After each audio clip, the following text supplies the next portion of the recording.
rentrant en Alaska, on m'avait parlé de cette nouvelle de Jack London avec une histoire d'allumettes et de feu, donc je suis allé acheter le bouquin. C'était un tout petit bouquin que j'ai lu en 3/4 d'heure, 1 heure, et elle m'a carrément empêché de dormir en me disant que c'était absolument irréalisable en BD, parce qu'en fait, scénaristiquement parlant, il se passe strictement rien.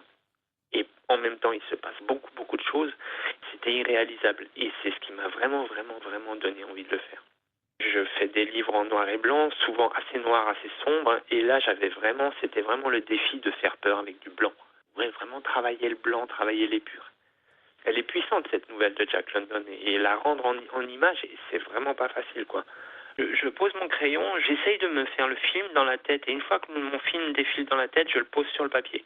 Ensuite, au niveau du découpage, c'est pas forcément toujours la même chose, mais c'est un personnage qui marche, quoi. Il fait que ça, il marche, il marche, il marche, il marche.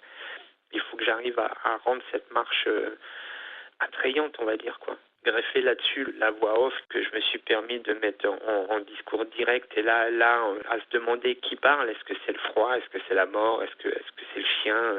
Moi, j'aurais bien aimé que ce soit la mort ou le froid, surtout le froid.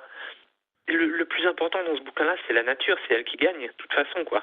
Et, euh, et oui, j'arrive doucement là-dessus, parce que je pose, effectivement, c'est une règle classique de poser le décor avant d'aller vers le personnage. Après, on peut faire le contraire aussi. Mais oui, je pose le décor parce qu'il est extrêmement important aussi. J'avais envie qu'on y arrive tout doucement. J'ai commencé par une case où l'homme est en contre-plongée pour lui donner de l'importance. Le deuxième plan, il est toujours en contre-plongée. Ensuite, on arrive à sa hauteur. Ensuite, on a le chien qui est en premier plan. Et ensuite, on le voit marcher. Dans les 2 premières cases, il prend de la hauteur, il est plus grand.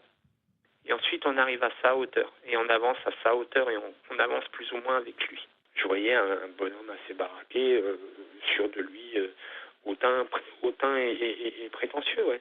Enfin, avec un air prétentieux. Après, je sais pas s'il l'est, mais j'ai essayé de faire sentir ça, quoi. Dans la nouvelle, London dit que le chien, il connaît, le chien, il sait. Le chien, il a des générations de chiens, et son père, son grand-père et son arrière-grand-père savent que quand il fait froid, il faut rester chez soi, il faut pas sortir, il faut se protéger. Ils sont humbles, ils ont l'humilité, ce qui n'est pas le cas de l'humain, quoi. Et dans la nouvelle, London le dit bien.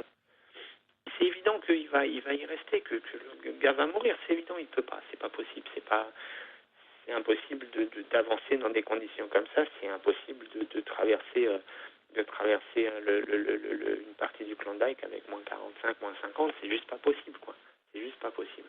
Le froid le sait et le chien le sait aussi. Il n'y a que l'humain qui ne le sait pas, qui s'en rend pas compte. C'est juste à la fin qu'il s'en rend compte.